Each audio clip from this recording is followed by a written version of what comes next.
लेकिन व्यक्त वतन में तो, जब व्यक्त वतन में वही वाणी चलेगी तो कहेंगे अरे ये कैसी वाणी, देखो कैसे बोल रही है, इसकी कैसी हिम्मत है, इसको किसने अथॉरिटी दे दी, ये कौन होती है चेकिंग करने वाले, पहले चेक करो कहाँ से निकली है ये, इसके कितने बच्चे हैं, इसके पति, इसके बच्चे, इसका घर, इसका द्वार, कहाँ रहती है, क्या है, ऐसी बात चलती है।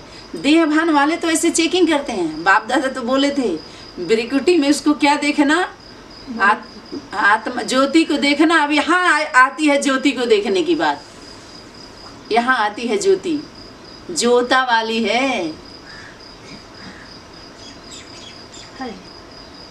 दूसरी बात यह है कि वे तो परमात्मा को नाम रूप से न्यारा व सर्वव्यापक मानते। आप ही तो बता रहे हैं कि परमात्मा नाम भी नहीं है, उसका रूप भी नहीं है, बस हमको निमित्त रूप वाले को बना दिए हैं। आप ही लोग पहले आप ही लोग तो, आप गुरुजी बैगन खाएं, दूसरे को तरकीब सिखाएं।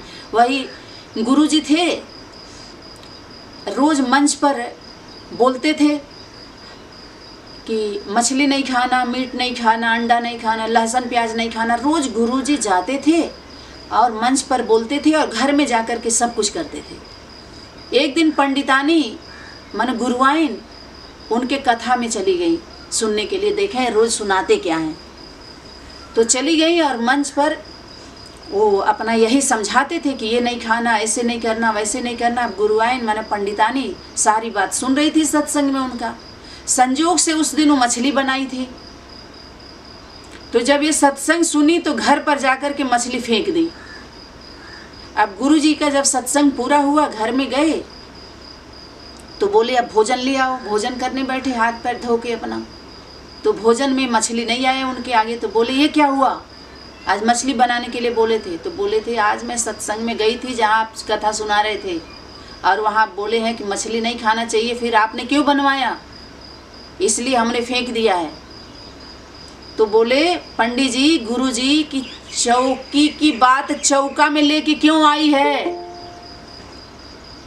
माना वो सिर्फ चौकी की बात है, चौका में मत लाओ, अपने घर में मत लाओ।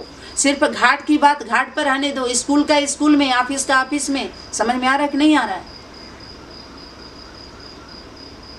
जरा सोचिए कि उनके जीवन में भी है कि बाचा में मंच पर सिर्फ बोल के चले जाएंगे। हाँ, बड़ी सुख शांति की अनुभूति हुई यहाँ पर। ये सारी देवियाँ निकली हुई हैं, हमारे सनातन धर्म का स्थापना करने निकले। कैसे गुरु लोग फूले नहीं समा रहे हैं लोग। जब बड़े बड़े पीठाधीश जो पीठ पर बैठे हुए हैं, मठाधीश जो मठ पर बैठे हुए हैं, जो घाटों पर बैठे हुए हैं, सबको गंगा स्नान करा के पवित्र बनाने वाले, जब ये लोग उनके मंच पर जाते हैं और उनकी वाली भाषण करते हैं, जो वो चाहते हैं वो बोलते हैं, तो फूले नहीं समाते हैं। इनकी मनोस्थिति देखिए, अल्पकाल के लिए उनका खुशी कितना होता है। और बार बार मधुबन न्यूज में सिर्फ वही न्यूज आएगा कि आज प्रधानमंत्री आए, आज राष्ट्रपति जी आए, आज वो संत जी आए, तो उन्होंने क्या बोला कुमार कुमारी के बारे में। कभी अधर कुमार अधर कुमारी की भी पॉइंट उठाई गई, इन लोगों के द्वारा बताई गई। जो इनसे आगे निकलने वाले थे उनको स्टेज पर बुलाया गया, बेहद के गवर्नमेंट को बुलाया गया, बेहद के राष्ट्रपति को बुलाया गया, बेहद के जो हमारी सूरी गवर्नमेंट, शिव शक्ति पांडव गवर्नमेंट को बाप दादा ने बोला था, उनको उस मंच पर न लाया गया, न बुलाया गया, न बताया गया उनके बारे में, जबकि प्रत्यक्षता का शपथ लिए हैं सभी लोग। और ये लोग इतना बोल रहे हैं। देखो तो चौकी की बात बोले कि चौका, जो चौकी पर हमारा चल रहा था, चौका माने रसोई होता है, चौकी माने जो नहीं होता, मंच भी बोलते हैं उसको, जो एक पुलिस स्टेशन पर भी पुलिस चौकी बोलते हैं, और भी जो मंच होते हैं उसको हम ऐसे बोल सकते हैं। तो कुल मिलाकर के अंदर एक बाहर दूसरा, कि यहाँ बोल रहे थे, यहाँ आप क्यों लेकर चले आए, तो उनको ब्रह्म ज्ञान कौन सुनाएगा। अगर नहीं मानेंगे तो पंडितानी बोली हम वही मंच पर चल के बोलेंगे कि गुरुजी सब कुछ खाते हैं। तब डर गए वो, कहे सब कुछ चल के हम मंच पर बताएंगे, आप लोग आप क्या करते हो और क्या बोलते हो यहाँ करके। अगर आपके फॉलोअर को ये सब पसंद है, उनके नॉलेज में होना चाहिए कि आप ये काम करते हैं, और ये आके बोलते हैं अंदर बाहर एक, तो उनके स्टूडेंट जाएंगे सुनने नहीं। अगर जिसको पता चल जाए कि गुरुजी के जीवन में नहीं है तो कोई जाएगा। आप जरा बताइए, ये जाएगा जिस दिन ही पता चलेगा तो किनके जीवन में पहले होना चाहिए। जब तक आपके जीवन ही में नहीं है तब तक आपको मंच कौन देगा। बाहरी दुनिया की गवर्नमेंट जॉब में भी पूरा चेक होता है, आपका क्वालिफिकेशन देखा जाता है, चरित्र सर्टिफिकेट देखा जाता है, एक्सपीरियंस देखा जाता है, तब जाके कहीं कोई नौकरी मिलती है। यहाँ तो जो चाहे श्लोक बोल दिया, बैठा दो गद्दी पे, प्रचार करो, खूब मीडिया वाले पहुंचेंगे, हाँ क्या अनुभव किया, अरे देखो कितना अच्छा श्लोक, कितना अच्छा गीत, ये होता है। और ये तो मीडिया वाले हैं ना। आध्यात्मिक मीडिया का कार्य क्या होता है? आध्यात्मिक मीडिया है ना, 30 संगठन वाले कौन है? माता पिता परम पिता परमात्मा को प्रत्यक्ष करने वाले। बताइए, ये तो अपना पर्चा, पर्ची में अपना नाम अपना एड्रेस डाले हैं सब। बोलो है दीदी जो निकली हैं ध्वनि देने, जो सब जगह ध्वनि छोड़ के आई हैं, सब जगह ध्वनि गाजा बाजा के साथ ध्वनि दिया गया है।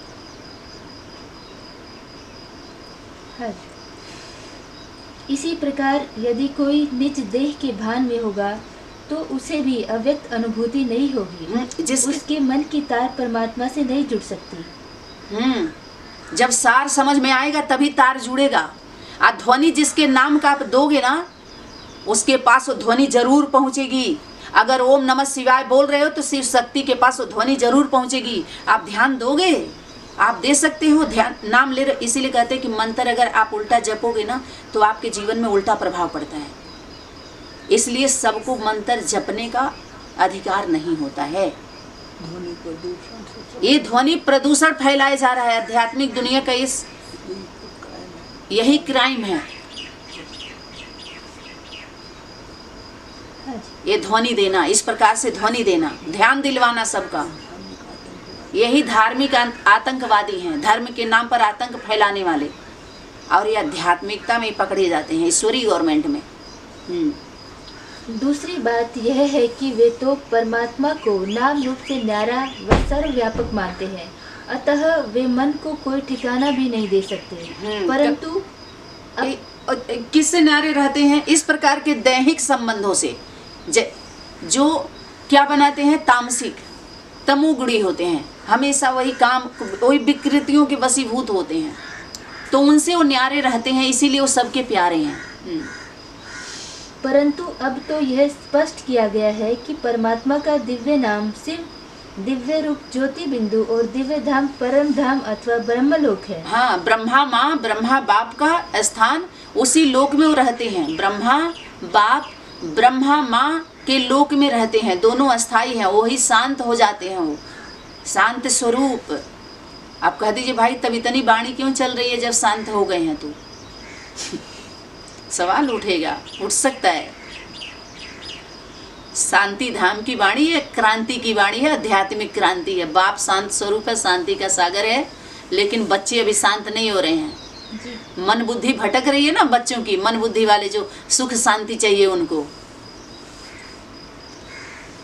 तो ये शांति की ही वाणी है, शांति स्थापना हो रही है। उस प्रकार की शांति नहीं है, जैसे बताए ना माता पिता का क्रोध का स्वरूप होता है, लेकिन कल्याणकारी है। ये ध्वनि कल्याणकारी है। ध्यान दो, ओम ध्वनि आ रही है, वो माँ की ध्वनि है, रियल ओम मंडली की ध्वनि है ये। तीसरी बात यह है कि उन्हें परमात्मा के साथ अपने घनिष्ठ संबंध का परिचय भी नहीं है। आपको है, ले लीजिए परिचय, परम पिता और परमात्मा के साथ घनिष्ठ संबंध जोड़ दीजिए। जोड़िए, कैसे जोड़ेंगे? देह भान से खत्म होइए, पहले ना मरिए ना। इसी कारण परमात्मा के प्रति उनके मन में निकटता तथा घनिष्ठ स्नेह नहीं है। अब यह ज्ञान हो जाने पर हमें ब्रह्मलोक के वासी परम प्रिय परम पिता शिव ज्योति बिंदु की स्मृति में रहना चाहिए। ज्योति स्वरूप परम पिता और परमात्मा के स्मृति स्वरूप, वो स्मृति दिलाने वाले हैं आपके स्वरूप में। जब स्वरूप आपके स्वरूप में आ जाएगा तो आप स्थित हो जाएंगे, स्थायी हो जाएंगे। ऐसे नहीं कि जड़ बुद्धि बन के ऐसे अस्थायी हो जाएंगे। आपके अंदर स्थापना हो जाएगा परम पिता परमात्मा का स्वरूप का स्थापना, तो बच्चे स्थायी हो जाते हैं। स्थापना के कार्य में, स्थापना माना स्थायी हो जाना, परम पिता परमात्मा के साथ स्थायी हो जाना। तो मन बुद्धि स्थिर हो गई ना। मन बुद्धि कौन है? मन बुद्धि चलाने वाले। और मन बुद्धि ज्यादा किसका चलता है? परम पिता परमात्मा का नहीं, बच्चों का चलता है। मन बुद्धि भटकते हैं, दिखाए गए हैं कि एक ऋषि मुनि हैं, बैठे हुए हैं शास्त्र वेद लेकर के। तो इनका ये कहना है कि ये भी गुरु भक्ति छूट जाती है जब हम बिंदु से योग लगाते हैं। बिंदु दिखाए ना ऊपर, परमपिता, अब ये साकार हैं। तो आप बताइए बिंदु से संबंध कैसे स्थापित करेंगे? ये संबंध का योग नहीं है, ये बुद्धि योग है। प्रैक्टिकल योग कैसे होगा? कर्म योग से जोड़ा जाएगा आपको। अब बुद्धि योग से आप क्या करेंगे? प्राप्ति होगी क्या? स्वाद मिलेगा क्या? आप स्थिर होंगे क्या? स्थायी होंगे क्या? संबंध बना सकते हैं क्या? अनुभव कर सकते हैं क्या? अनुभवी मूर्त बन सकते हैं क्या? समझ में आ रहा है? आप बुद्धि योग, बुद्धि से योग लगाओ इनको। तो ये सारे काम, क्रोध, लोभ, मोह, अहंकार, हद का जो भी फोटो इन्होंने दिया है, सबकी भक्ति छूट जाएगी। रायल रूप से आप भक्ति ही तो करवाई जा रही है यहाँ पे।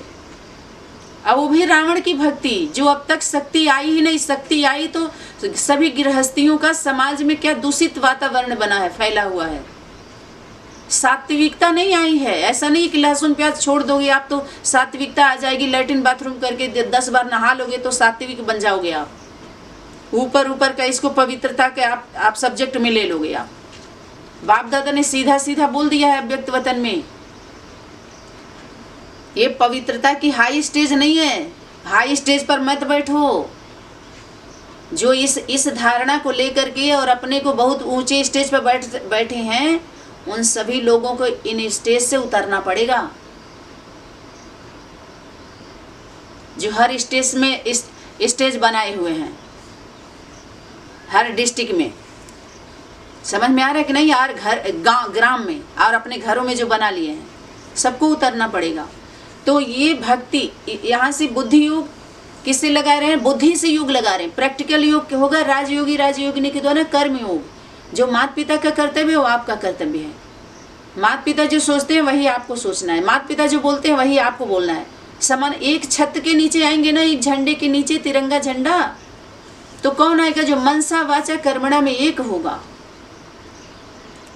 समझ में आ रहा है?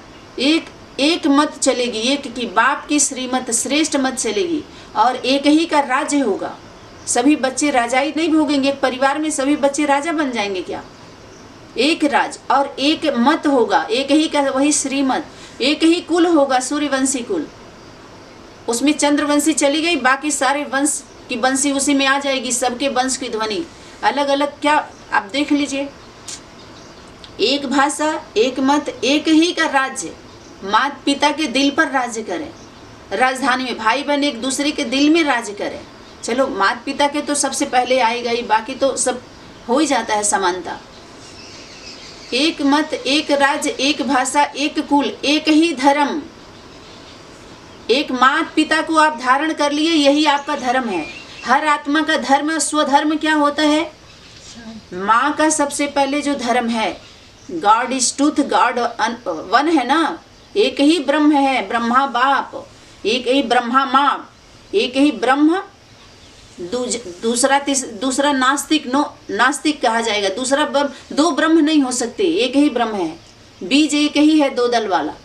अनेक कैसे हो सकते हैं? दूसरा जितने भी बोले गए हैं, अनेक अनुभव, अनेक प्रकार के अनुभव। जो सूरदास की कहानी, 4 सूरदास थे, तो ये बोले, सबका अनुभव अपना अपना है, तो सब अपना अपना सपना दिखाते रहें, अपना अपना दुकान खोल करके। अरे एक का अनुभव वो किसका होगा? जैसे 4 अंधों का अनुभव है ना, तो अंधों का अनुभव से क्या अंधा बनाओगे सबको कहानी सुना सुना करके? 4 सूरदास थे, हाथी को दिखाया गया, बोलो हाथी कैसी थी? तो भगवान के बारे में अनेक विचार है सबका, अनेक अनुभव अपने मंच पर दीदी जी सुनाती हैं कथा। लेकिन अनुभवी बाप है और माँ का अनुभव है। माता पिता, परम पिता परमात्मा का अनुभव प्रेरणादायी होता है, प्रेरणा स्रोत होता है। उनका अनुभव सुनिए। आत्माओं का अनुभव क्या सुन करके क्या कर लेंगे? आपका अनुभव व्यक्तिगत अनुभव होगा। आत्माओं का व्यक्तिगत अनुभव होता है, लेकिन परम पिता परमात्मा का व्यक्तिगत नहीं होता। क्यों? क्योंकि उनका विराट रूप होता है। सभी आत्माओं का सुपर स्टार, और स्टारों का जो अनुभव होता है वो कौन? थोड़ा होगा। स्टारों की स्टोरी अपनी है। 5 स्टार, सुपर स्टार, इनका अपना है। सभी मोबाइल में एक जैसी क्षमता है क्या? ये भी हम समझें, इतना गोल ना करें। तो परम पिता परमात्मा से जब आप शरीर धर रहे हो, यहाँ उदाहरण दे रहे हो शरीर का पिता, तो शरीर का माता भी रखो। और जो ये सुप्रीम पावर है, तो परम पिता और परमात्मा जोड़ लो, इसको दोनों को, दोनों स्वरूप को रखो कि एक ज्योति का दो स्वरूप है, ब्रह्म है, एक नारी शक्ति, दूसरा पुरुष शक्ति, सनातनी और सनातन। ये है ब्रह्म ज्ञान, ये है गीता ज्ञान, ये है सरल सहज ज्ञान, ये है राजयोग, राजयोगी राजयोगिनी के द्वारा कि अपने स्वरूप को रखो। आप चैतन्य हो तो चैतन्य रखो। तो उनसे जब बुद्धि योग लगाएंगे तो ये सूक्ष्म जो देह भान विकार है आपके अंदर, जिसको बोला अहिंसक युद्ध, ये तो हिंसा वाला दिखा रहे हैं, देह को देह का दिखा रहे हैं ना सारा, लेकिन अहिंसक जो अंदर चलता है विकृतियां, सूक्ष्म में कामना रह जाती है, क्रोध रह जाता है, ईर्ष्या, देश, छल, कपट, ये कैसे खत्म होगा? जब राज जानेंगे आप और योग बुद्धि योग लगाएंगे। हाँ, एक्सेप्ट होगा, हाँ ये है, ये हमारे अंदर कमी है। सेल्फ रियलाइजेशन में कुछ खत्म करेंगे, कुछ माता पिता के द्वारा आपको ध्यान दिलाया जाएगा, तो आपको धीरे धीरे वो खत्म हो जाएगा। तो सुंदर आपका स्वरूप नहीं बनेगा क्या? आपकी वृत्ति जब चेंज होगी, दृष्टि चेंज होगी, तो आपकी जो वृत्ति के द्वारा आकृति नहीं बनेगी, तब तो आपकी वृत्ति प्रवृत्ति श्रेष्ठ होगी। जब स्मृति दिलाई जाएगी तो ये उल्टा पाठ पढ़ाया गया। जो ये भक्ति किसकी है? रावण की भक्ति। ये भक्ति माता पिता की भक्ति से शक्ति आती है। परम पिता परमात्मा की भक्ति माना सेवा, जो बाप का कार्य वो आपका कार्य, जो माता पिता का कार्य आपका कार्य, सेवा, सहयोग, सर्विस, उसमें शक्ति है, प्राप्ति है। लेकिन इस प्रकार के तो आप चलो ये भक्ति तो छुड़वा दिया, हमें शास्त्र वेद नहीं पढ़ना, हद की भक्ति छुड़वाया, लेकिन बेहद में भक्ति करवाया रावण ने।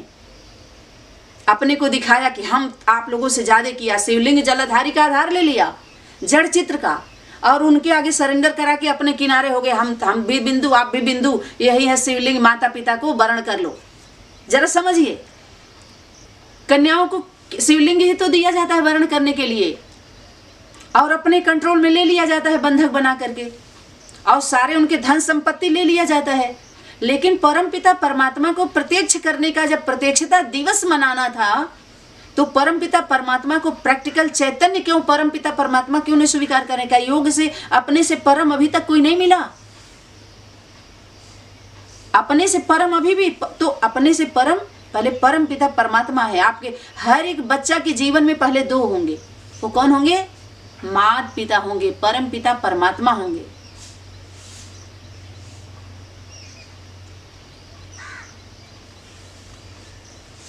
तो ये भक्ति, रावण की भक्ति से हम मुक्त हो जाते हैं, छूट जाते हैं। ये दैहिक तो सेकेंडरी है। ये पहले तो बेहद के बाप माता पिता बेहद के बच्चों से बेहद की भाषा में समझाते हैं। परम पिता परमात्मा, उनको राजयोग राजयोगिनी बोल सकते हैं, तो बेहद के भाषा में आपको सभी भाषा समझाते हैं। किसको? जो बेहद के बच्चे जो बेहद का संबंध बना लेते हैं, संबंध में रहते हैं, समीप रहते हैं, समानता में रहते हैं, समरसता में रहते हैं, उनको समझ में आता है। इन संबंधों से बुद्धि से ऊपर उठते हैं। प्रैक्टिकल ऊपर नहीं, बुद्धि से उठ के बुद्धि योग लगाई, बुद्धि से समझिए, उसके बाद धीरे धीरे सब आ ही जाता है। तो ये आपका हो गया भक्ति। इस प्रकार की भक्ति, जो रावण की भक्ति से आप मुक्त हो जाएंगे। ये दैहिक, ये सब कुछ आप तो बड़ा